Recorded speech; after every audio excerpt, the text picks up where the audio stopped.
from Sydney, Australia. And we're going to start with this video. White men, white women, a swastika is calling you. The sacred and ancient symbol of your race. This is the beginning of time. The Jew is using a black as muscle against you. And you are left there helpless. Well, what are you going to do about it, Whitey? Just sit there? You are going to join with us, the members of the American Socialist White People's Party, an organization of decent, law-abiding white folks, just like you.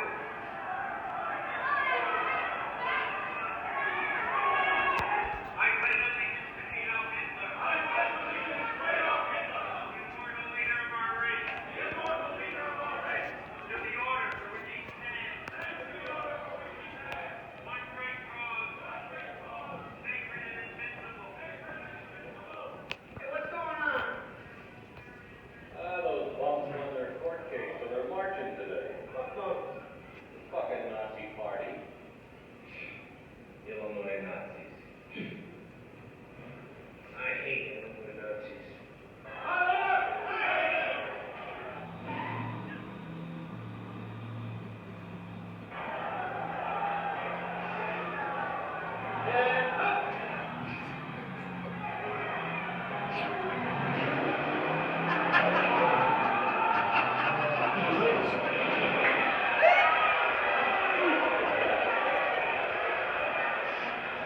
Open door? Yes, sir. Open door. Get that car's license plate number. We're gonna kill that son of a bitch.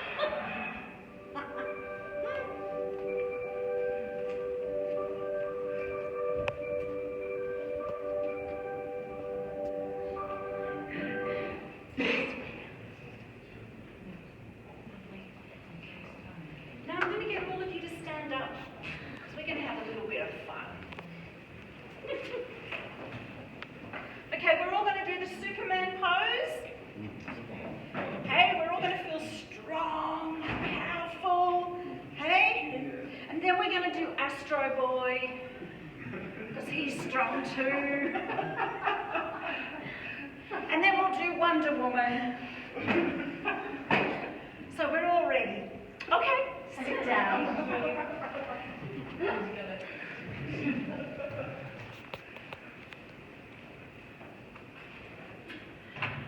My mission is to change the world for all carers, the silent sufferers of the global dementia pandemic, so they are respected, supported and protected.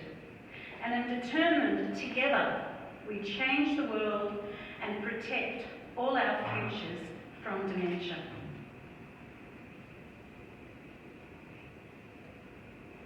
I had no idea when I started on this journey, looking after my beloved mum for 6 years, it would destroy my financial security and affect my health. Like the Blues Brothers, a very classic favourite movie of everyone, that was the film clip we just saw, I am on a mission from God, except I don't have a criminal record. It is a huge honour to speak today at this dementia conference and be amongst such distinguished speakers and guests from all around the globe. And this is my first time speaking at a conference, so it's a huge honour, so if I make mistakes, just bear with me. What is dementia? Failure of the brain, selective amnesia. When a Rolls Royce breaks down, Rolls used to say, fail to proceed. Every 3 seconds, someone is diagnosed with dementia. Very frightening statistic. The global dementia pandemic is like climate change, affecting everyone. Why? Because 1 in 3 will be diagnosed, 1 in 10 become carers, and only 30% are in aged care facilities, and the other 70% are cared for at home by their loved ones. Sadly, dementia has no demographic limits. Even children are diagnosed. Highly educated and intelligent people are being diagnosed. They've used their brains all their lives, but they still get diagnosed. If you have lots of money, you can afford to pay for care. If you have nothing, governments will provide the care, and everyone else has two choices. Sell everything to pay for their loved one's care in an aged care facility, or sacrifice everything and take care of them at home. So, as you can see, carers around the globe are saving the world billions of dollars with all our endless sacrifices and no support. Now, that is going to create a huge problem which the governments have not realised, and that is my mission to change this. If this is not addressed in a holistic way, governments around the globe will be leaving a gigantic legacy of the biggest generation, the baby boomers, forced onto welfare for the next 30 years. And this will mean much higher taxes for your children and your grandchildren to support us in our old age, after all our endless sacrifices, selfless care and daily challenges. Your parents will need aged care, and when you age, you will too.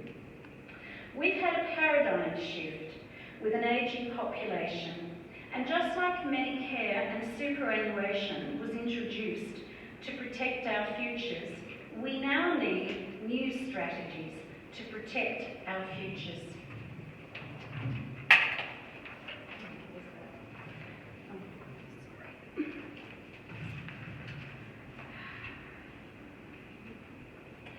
So, unless you've lived it, absolutely no one understands. And what it means to be a carer for a loved one with dementia. Dementia sucks the life out of you, being a full-time carer for a loved one. Being endlessly patient, showering and dealing with double incontinence makes us all feel like the walking dead from sheer exhaustion 7 days a week. Sadly, for most carers, even if they come from a large family, all the caring almost always falls on one member, and the others just criticise.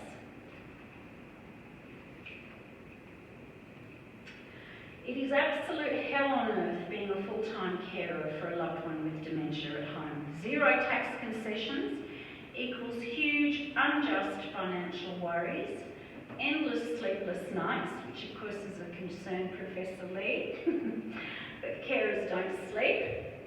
I have been living on my overdraft, so I've had no money in my bank account, since 2015, and I've been working 7 days a week for nothing. Governments expect us to pay for everything, give us no help, no tax concessions, when we have given up our careers, spent our super, when we are close to 60, I'm 59, it's impossible to return to our former careers at this age.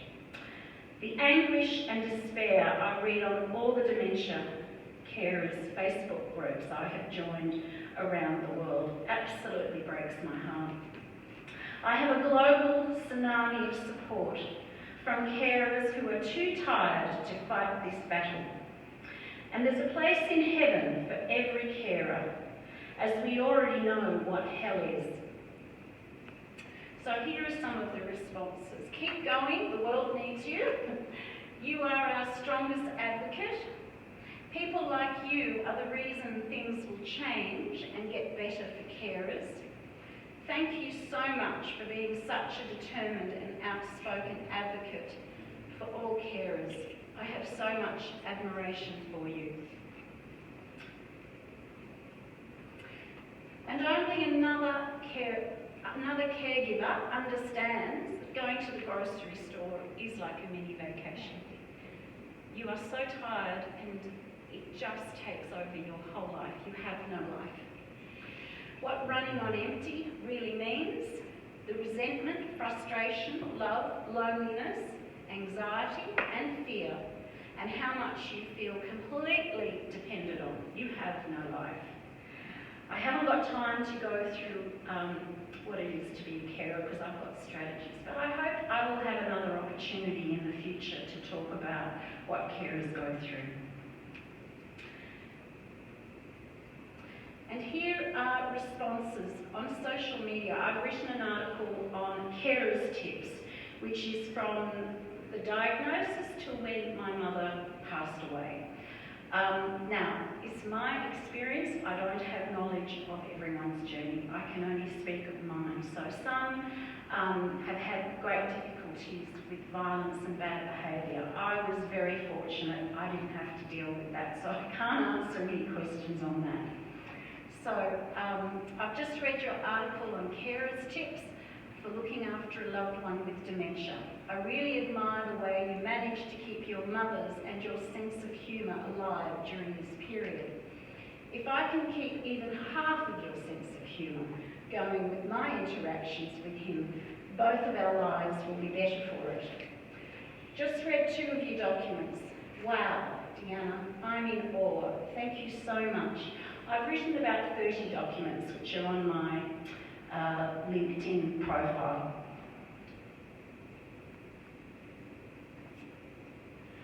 So, there are 4 kinds of carers in the world.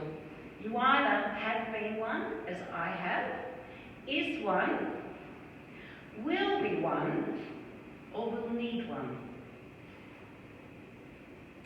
What is the definition of a successful life?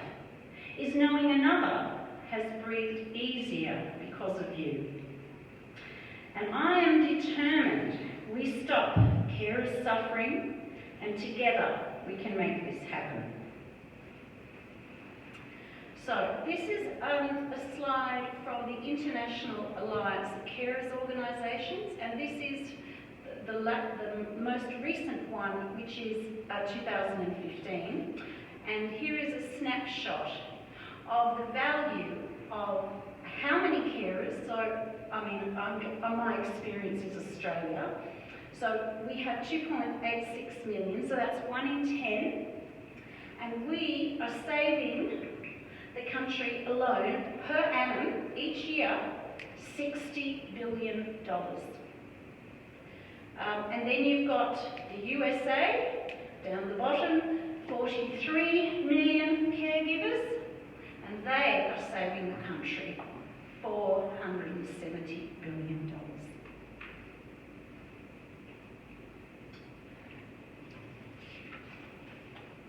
I am not Robinson Crusoe.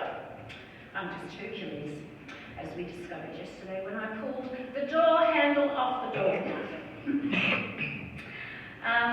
So I've got the courage and strength to tell my story, so together we can change the world. So you're not a victim for sharing your story. You are a survivor, setting the world on fire with your truth. And you never know who needs your light, your warmth and raging courage. My greatest sword is my pen, and my greatest weapon is the truth. Mum was diagnosed with dementia January 2013 at 81 years of age. We had no mortgage, I'm an only child, no other family, and I was working full-time. Mum taught at the University of New South Wales for 30 years and was Vice President of the Rose Bay Residents Association for 20 years, and went to the Land and Environment Court numerous times and won all her cases on behalf of the local residents. April 2013, we had mandatory council fire orders, and what that meant was I had 8 pages of renovations that we had to do, and if I did not comply, there was a $1 million fine. Do you honestly think I wanted to renovate when I was working full-time and my mother had been diagnosed with dementia. I had no idea what the journey lay ahead.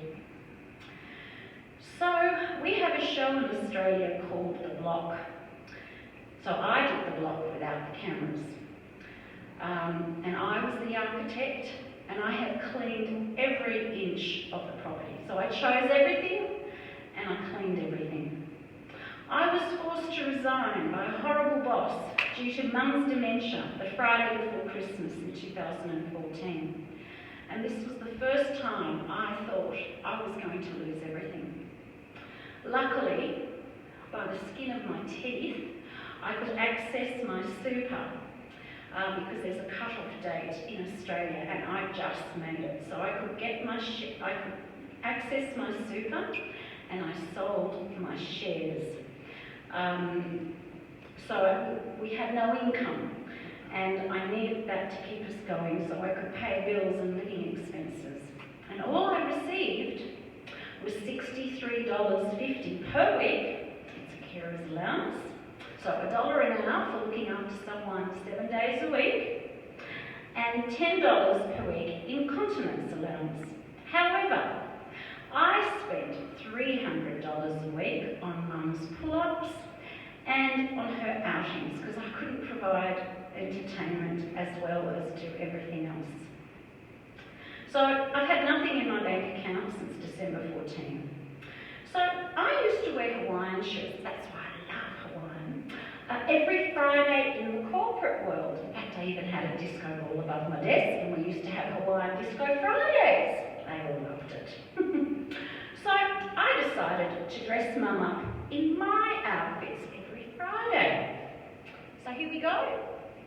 So there she is, Mrs. Hawaiian Girl. I had so much fun dressing up because this is what and I still wear Hawaiian shirts. But this is my corporate Hawaiian dress. And here she is as Mrs. Disney with a silly bow hat. So, and that's a Disney Hawaiian shirt I bought in Disneyland many years ago. So, laughter is the best medicine. So I'm just going to share with you a couple of stories of how I looked after Mum. So, when I was little, she used to call me lazy good for nothing. Well, it was payback time. So when I had to get her up and dressed to go out on her day activities, I'd walk into her bedroom and say, "Where is that lazy good for nothing?" And she would be in bed laughing. Or I would say, "Now where's Sleeping Beauty?" Oh, she loved that. But now, all dementia sufferers do not like having a shower. They are so difficult. So I made it a game, didn't I? I didn't take no for an answer, which is pretty much the story of my life. Anyway, so I used to say to her, like when we were children, we play a game called Simon Says. So I would say to Mum, "Deanna says, time to go in the shower." So she had no choice, but off she went. So you'd have to prepare the bathroom, turn on the shower, put the towel on the toilet seat, get everything organised for her. And then when I would pull her out of the shower to dry her and put deodorant on and perfume and fix her up, you would think I was killing her, murdering her, because she used to scream at the top of her voice. So how did I deal with that? Well, that was easy. I told her, "Well, I'm going on strike. No complaints are allowed." So she'd be screaming, and I'd stop. And then she'd start laughing because she thought it was so funny. So we used to do this ritual every single day because I had no short-term memory. So I know she hated having a shower, but I had to make sure that she looked and felt her best. Now, my favourite story of all, and I think you'll enjoy this one, is my chocolate box story. My partner bought her a huge, and I'm not kidding, huge box of chocolates. And I knew she would eat them in 2 days. So 2 days later, I went to have a look at Mum. Opened the box. I thought, "Oh, I'm going to have some fun here." But I didn't expect her response. And I said, "Mum, I didn't get a chocolate." And she said, "And neither did I." She'd forgotten that she'd eaten the lot. And I said, "Well, who ate them?" Well, it wasn't me.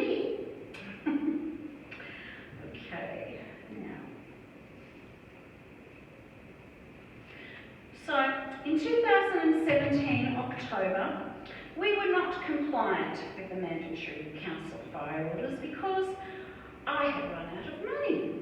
So I was facing a $1 million fine from council. Needless to say, I had chest pains from my heart going down my left arm. I had to put Mum into urgent respite care, which I had to pay on my credit card. I told the professor my story and asked the professor to bulk bill me, which he kindly obliged. I explained my dire circumstances to council, who were very kind and compassionate, and they would wait till I could afford to comply. I was interviewed by a friend of what it was to be a full-time carer.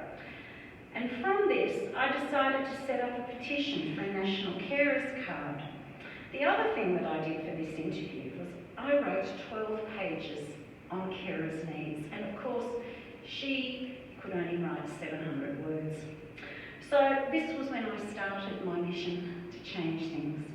So I sent that letter off to the Prime Minister, the Leader of the Opposition, the CEO of Dementia Australia, Carers Australia, I looked them all up, Ken White, the Minister for Ageing, the list was endless.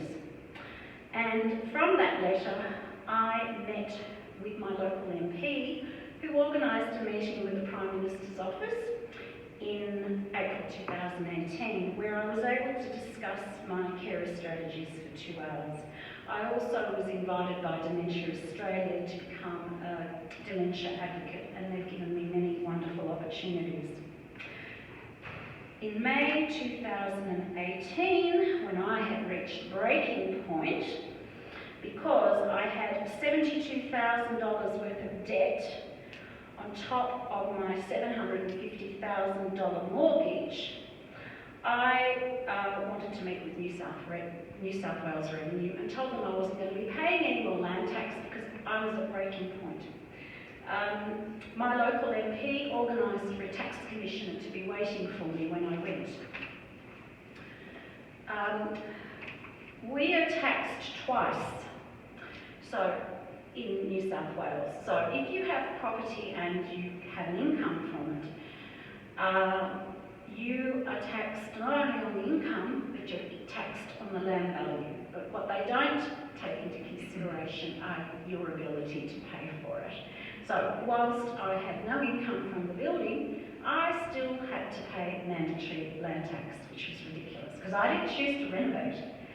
And then when I'd given up my career to pay for Mum, to look after Mum, well, there's no consideration for that either.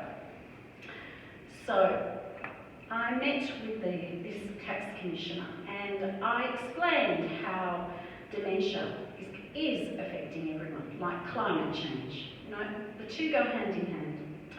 And he was absolutely shocked and agreed with me that things must change. So I'm not being greedy. I just want what's just and fair. I'm happy to make the sacrifices, but don't destroy me with unjust taxes. So when Mum had stopped walking the 1st of June 2018, I knew she was dying.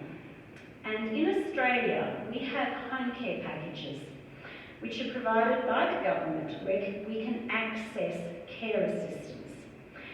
We pay assessed on our ability to pay for it. So they lost my paperwork 4 times. That was deliberate, of course. So I never received a home care package. When I was finally assessed, after 6 months of hounding, so I posted it, I handed it in personally, I faxed it, so I lost it all those times, and then I had to fax it a 4th time, and this time I put Mum's name and her aged care number, and finally it was in the system. Anyway, I had a whole heap of strategies. I wanted to tell you my story so then you understand why I've come up with all the strategies for all governments. Anyway, so when it was assessed, it was $10 per day for 55,000 home care package per annum. I couldn't get any help. I couldn't access anything. Drowning in debt, I couldn't afford to pay for help because I knew she was dying and I knew I was going to have to pay for her funeral. So I hired a hospital bed so I could sit her up and feed her. In my desperation, I tried to admit her to a hospice. And did you know in Australia, you can't put them in a hospice. Cancer you can, but dementia, no. So I have never known such anguish and despair with nowhere to turn to for help. 2nd of July, the Prime Minister announces 38 million for dementia research, which is one of my strategies I discussed with his office in April, so I was over the moon. However, the same day, I also had the New South Wales Chief Tax Commissioner threaten to default my mortgage, which means I would have lost everything, unless I continued to pay my annual unjust land tax of $12,000 until December 2018. I cried. I was absolutely devastated. I was so hurt and upset, and then I was livid. This huge injustice created the fire in my belly, my mission to change the world for all carers. They completely underestimated me. They thought this would scare me away. My life has been endless challenges and catastrophes, and I never understood why I had been through so much in my life because I was scared of nothing. Now I know why, and this has prepared me for the Deanna and Goliath battle. My only option is to fight for justice and change the world for everyone. I firmly believe out of everything bad, always good comes. I wrote to the New South Wales Premier and asked to meet with her. Her team fobbed me off. I contacted many in the media and no one would help me. So then, on the 8th of July, because Deanna never gives up, I wrote to 80 members of the New South Wales Parliament and I rang 25 of them. 16th of July, guess what? A miracle. The funding for Mum's home care package came through. But that night I broke my right wrist, didn't I? Because when you're exhausted, you do stupid things. And I fell in the back garden that night whilst watering the garden, because that's the only time I had to do it, and I fell very heavily on the concrete. So I had the home care package, but guess what? Respite care is not included in a home care package. So I had to pay for that on my credit cards. So I have spent $8,700 on respite care so I could have a rest, otherwise I would have been in my grave before my mother. And even with a broken wrist, this did not stop me from writing and fighting for justice. And I wrote to many politicians and thanked them for their help and used my left hand, which I don't usually use. 6 weeks later, she got her wings, 29th of August last year. Huge relief, her suffering was over. However, with Mum's funeral, I had to go into even more debt. And I couldn't hold the funeral that I wanted for my mother in my local area, which is Rose Bay, because I couldn't afford it. Because hundreds would have come, and that really broke my heart. And that was because of our unjust government, when my mother had done so much for so many. They're going to name in Rose Bay, which is where I live in Sydney, when they build it, their community centre after my mother, because she was such an amazing woman and did so much for so many. And what broke my heart is when she had done so much for so many and helped refugees. She helped the first Afghanistan refugee in '78 when Russia invaded Afghanistan. She'd done so many amazing things, and then when she needed help, she could get none.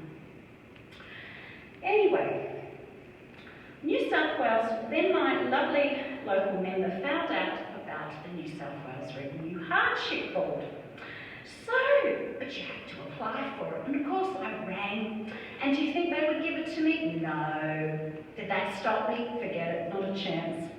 So I ended up writing again individually to every New South Wales MP, all 135, to access the form. And 3 weeks later, others had kindly organised for the forms to be posted up on the internet for everyone. I applied for hardship to stop paying land tax, and I provided all my financials, etc. But guess what? It was declined. But did that stop me? No.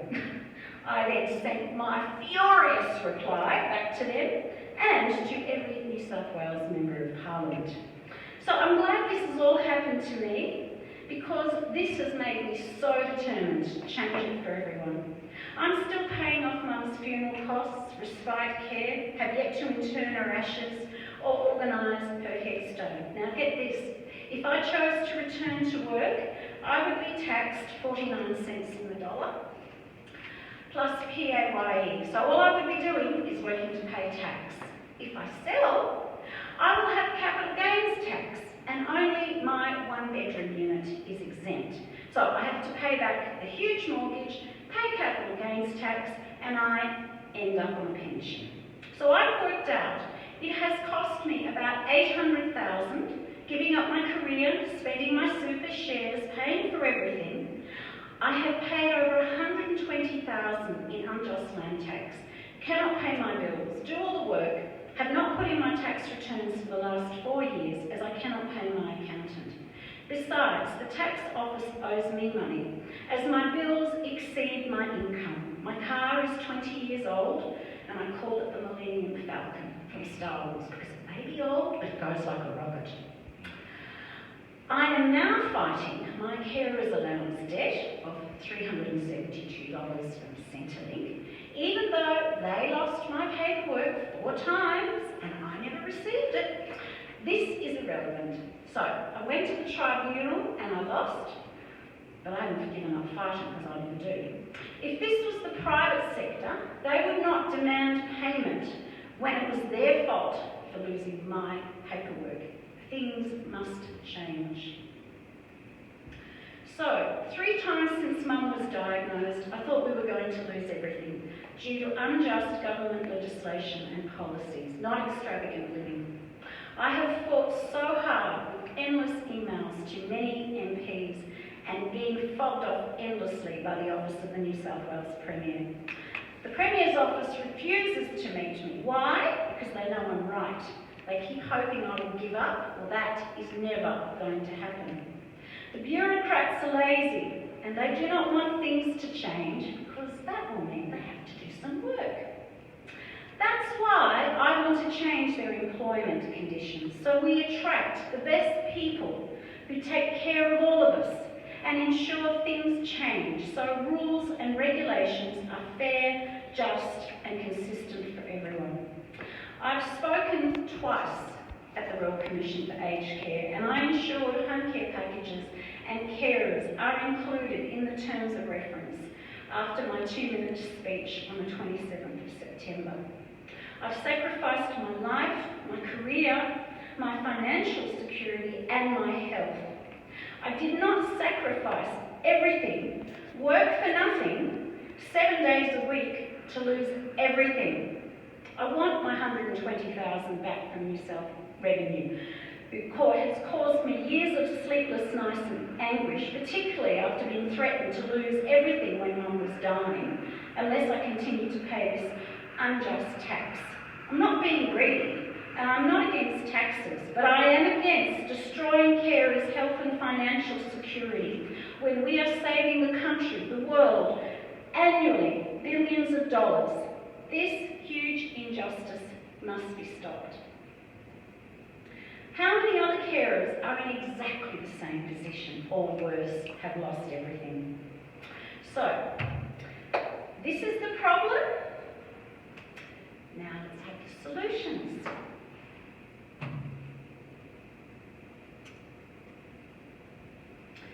Too many in this world do nothing except complain and criticise.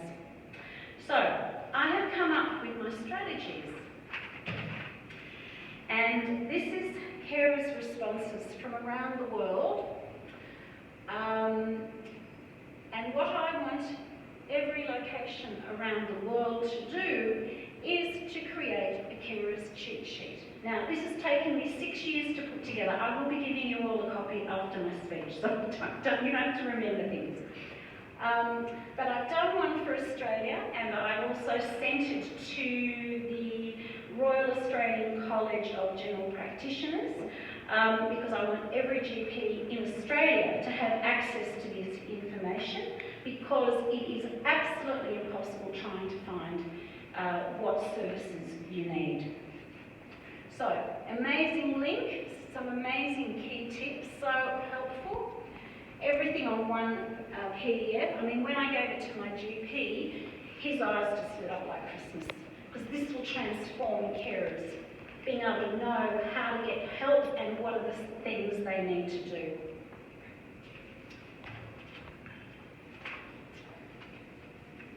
Okay, it is a full-time job just navigating the bureaucratic system. So I wrote this carers cheat sheet to empower all carers so they can access the assistance they need now. So I'm going to just quickly talk about what's in the carers cheat sheet. So obviously this is for Australia, but there are also links and services from around the globe. So when someone is first diagnosed, what are the key things you need to know? Dementia Australia and their phone number. We have a thing called My Aged Care.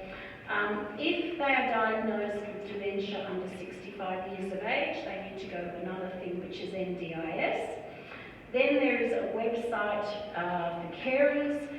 There's a website called Dementia Alliance, which is only for those who have been diagnosed with dementia, and it's an international organisation. I also suggest joining Dementia Carer Facebook groups where you can ask questions. They will support you, because unless you've lived it, people don't understand. So it goes through. I'm not going to bore you with all the things, but I was, how do you get a disabled parking card? How do you get the link for the carers allowance, incontinence allowance? How do you get, how do you organise for them to go out with their local seniors group? Oh, I'll give you a couple more photos. Here you go. So there's Mum dressed up as Mrs. Claus, because in Australia we have Yule Fest. So she loved it. And there's Mrs. Starlight. I'd been volunteering at Starlight, and she put my hat on, and I said, "Are you going out like that?" She said, "Yes." So that was good. Okay, now, carers' responses on social media to my ideal care as well. Now, you will also be getting a handout for that as well. So, I have worked on these strategies every day for the last 2 years. And with all my being on social media, I listen to all the carers and what are the things they need. And, so I've just been a big sponge. And so obviously a lot of my ideas, but also a lot of other carers' ideas. So, they're very appreciative that I am fighting for them, particularly with all the financial worries that's being caused to 1 in 10. And they're so happy that I'm pioneering the way for a better treatment for all carers. So I'm not just talking about dementia carers, I'm talking about every single carer around the world, because they are just forgotten, ignored and destroyed, and we have to stop that. So there you go. So,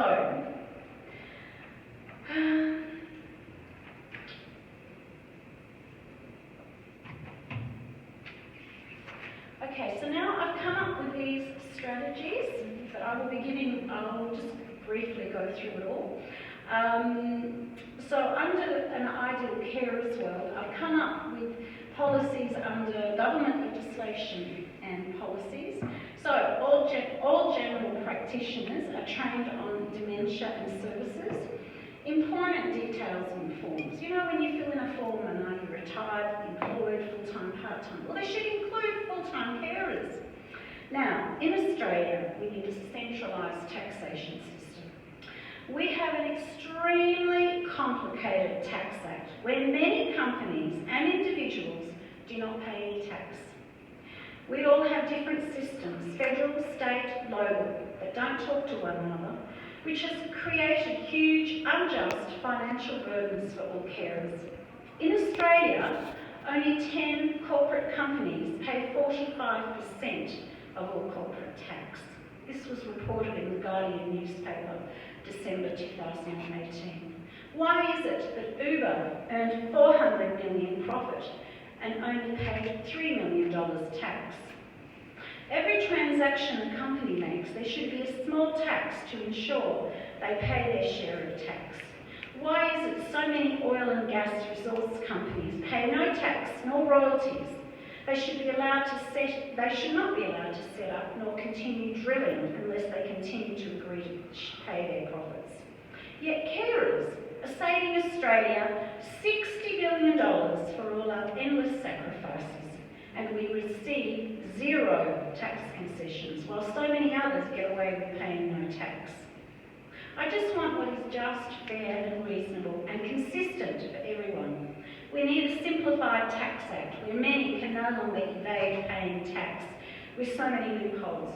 We need a centralised taxation system where everything is listed so they can assess what is fair, what is just, can you afford to live, can you pay your bills, including dementia diagnosis, full-time carer, waiting list for a home care package, tax liabilities, fire orders, Centrelink payments, mortgage. The geriatrician should advise the taxation of dementia diagnosis. And all carers must be able to claim tax deductions for all care expenses, including pull-ups, outings, respite care, equipment like wheelchairs, etc. And the capital gains that was introduced in the 1980s, if property has been handed down through the family, there should be no capital gains tax. And another very important one is, if a carer decides to return to work after a loved one has passed, they should be taxed at a much lower rate. So, New South Wales land tax, where you're taxed twice, it should be exempt for a full-time carer.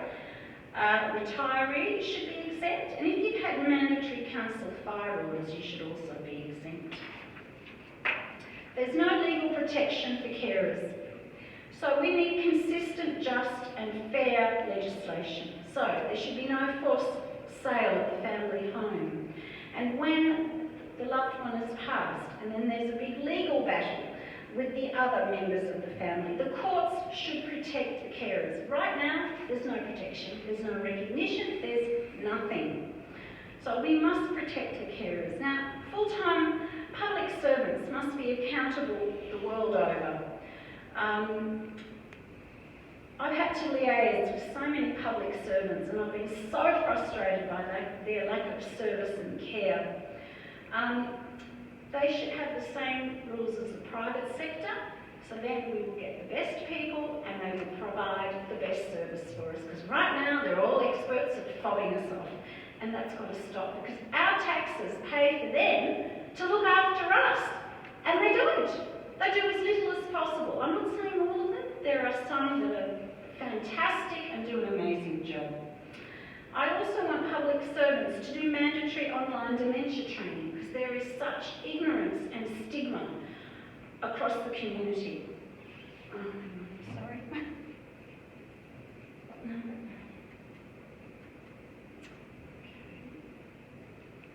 Oh yes, this is a good one. Yes, that's exactly what happens to every carer. I want employment strategies, compassion for dementia diagnosis. It's a terminal illness like cancer. So they understand the endless phone calls, because it always falls on one member, where you are able to reduce your hours and days as the loved one declines. And also career breaks. It's impossible to return to your career when you've had a break and you're in your 50s and 60s. People want to go back to work. They should be allowed to, and they should be assisted.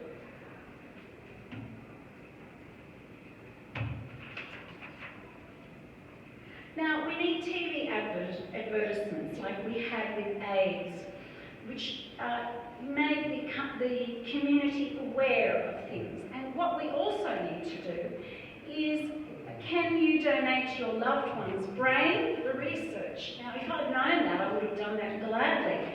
So if they were to announce where and how, I'm sure many people would be happy. So then the researchers are able to do that. We should be able to access a hospice. We need euthanasia. Because I know my generation do not want to go into aged care facilities, nor do they want to be a burden to their children, because they've seen what their parents have gone through. Children must be included in the definition of carers, and we need to have a lot more services for carers who are children, because there's none for them. We need a carers app to organise help with family and friends. We need a carers only ombudsman. A carers affairs like veteran affairs, so carers are looked after all their sacrifices. We need to stop charities ringing for donations, because that drove me crazy. We both used to donate to a lot of charities, and then when I had to give up work, they keep ringing, and then Mum, no memory, would say yes to everything, and then I've got to send it all back. We also need superannuation for full-time carers. I'm sorry, I'm just about finished, so I appreciate your patience.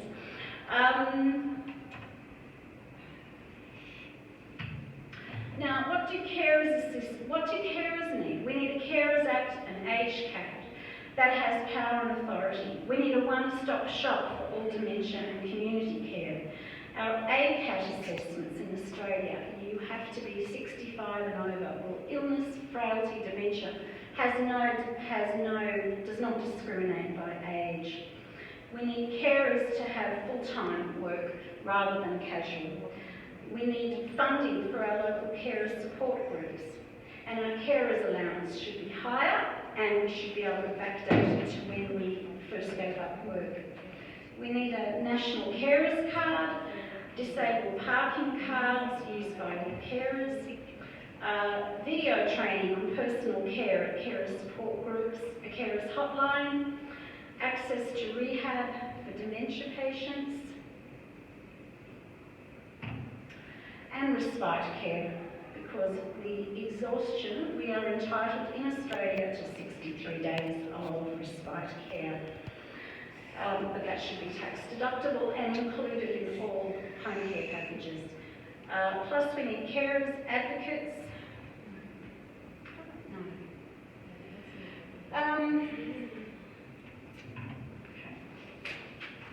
And lastly, in our home care packages, we should be able to upload our own financial paperwork so our documents don't get lost, and they cannot remove our application because they've lost the application.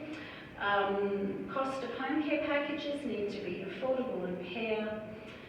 Home care providers are regulated. We need to maintain consistency of dementia patients, tailor home care packages to individual family needs, and there should be no waiting lists for a level 4 home care package.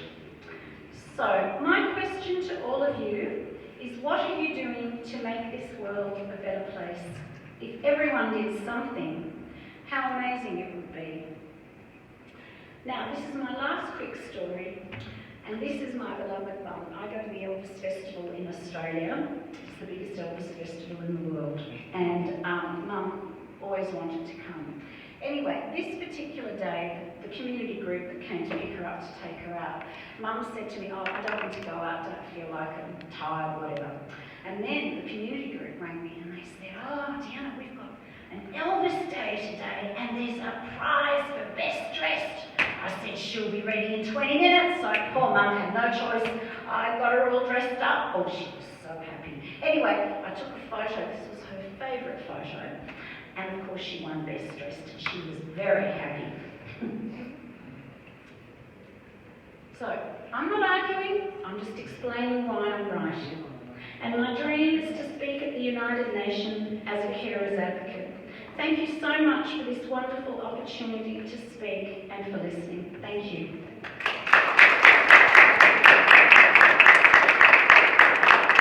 I'm sorry it took long. Had a lot to get through.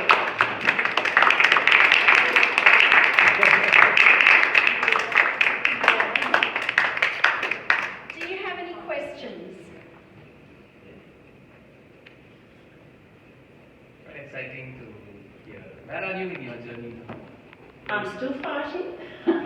I've submitted 16 documents to the Royal Commission, and when I go home I have my last paper I want to write on, which will be about aged care facilities and how do you keep morale, how do you look after the staff, and how do you take care, because a lot of them are not trained, how do you take care of the people that are there that have dementia?